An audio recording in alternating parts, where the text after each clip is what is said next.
everyone, I just wanted to make a quick update. I just got home from the GI doctor. I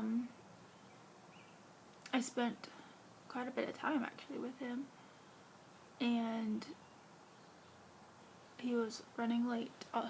As usual, my appointment was first thing in the morning, but I still didn't leave until it was probably close to 1:30, 2 o'clock. That's when I left the actual GI section of the hospital. But when did I find out? Sorry, I'm really tired. I haven't slept in like 60 some hours. Like it's been horrible. But I saw actual Dr. Weinberg. I did not see his resident, which kind of shocked me, but I'm okay with that. He was very nice. He remembered the whole what had happened before, and so he asked what was going on. And initially when all this began a month ago, it was a lot like when I had hepatitis, and it just increased with severity. And so it had changed a little bit in the last, I'd say probably a week and a half, 2 weeks, but I was still really concerned about my liver because it still felt like it was like on fire. Actually, most of my upper abdominal region feels like it's like burning on fire. So it kind of concerned me because it had spread from that general area of my liver, and that's really the only organ in that location that I have that I really care about when it starts hurting.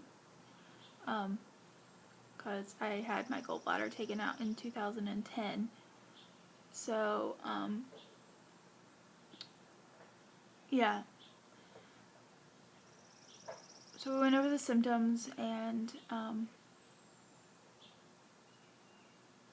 had to go over all the medicines I've been started on since then, and when did I start them, and stuff like that, because he wanted to, make sure that none of this was a reaction to medicine by anyway.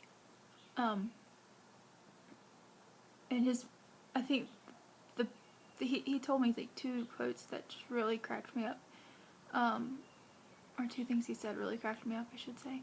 But like, one of them, we were talking about the propranolol that I'm on, and I was like, well, they started that in March, but I haven't really taken it. And I was like, and I didn't have problems with it when I took it before. And so he goes, well, why were you on it before, and why are they, and why did they take you off of it to begin with? And I said, well, because when I took it the first time, my heart rate dropped to 35, and so they decided I couldn't take that medicine. And he goes, so they put you back on it.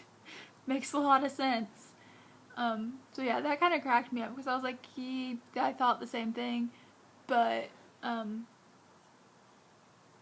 doing fairly okay with that. I don't really take it, so. And so that like took forever, because I was like, well, I did this, and we started this one, and this one. I had to explain to him what periodic limb movement disorder was. He had never heard of it, and he was like, well, does it affect your sleep? And I was like, well, it doesn't really affect my sleep. Like, it doesn't wake me up. It just drives absolutely everyone else around me crazy. Which he understood. He was like, oh, that makes more sense. Okay. You should probably treat that, because I think he was thinking any unnecessary medicines that I'm on, because that's why I'm on the melatonin. He didn't understand that.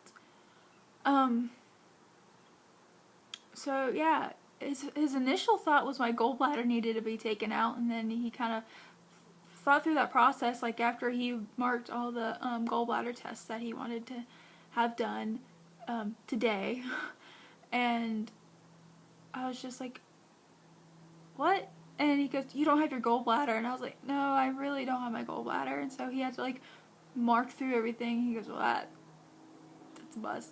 So we started talking about that. It's been a little over 2 years now since I had it out. I've still had symptoms since then of these same types of pain, but not as severe as it is right now. And so he agreed to do blood work. Like, he wanted to do blood work because he said it warranted that I have not had blood work in the last, I don't know, immediate future. So he really wanted to make sure that there wasn't like an infection or anything going on. And he was pretty sure there wasn't. But he looked at me, he said, nothing is easy with you, is it? And I was like, what are you talking about?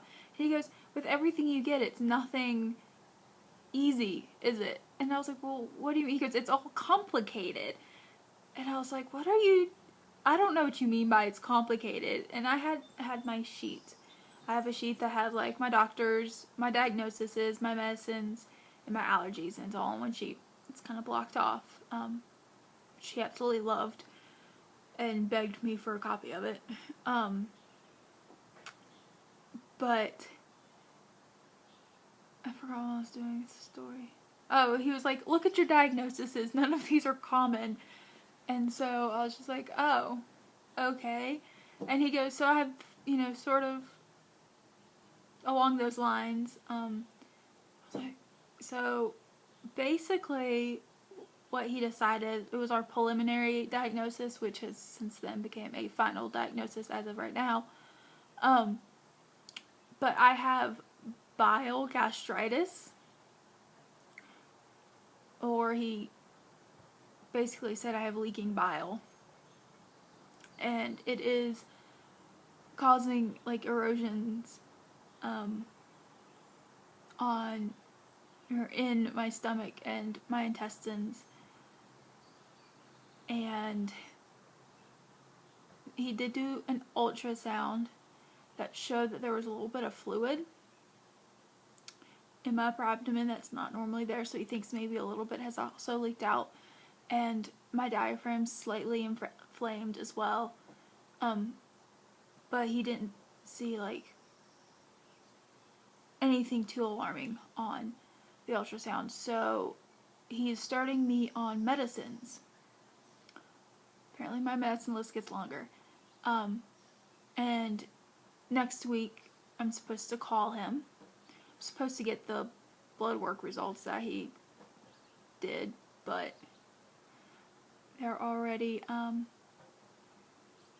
back. I've already looked them up online.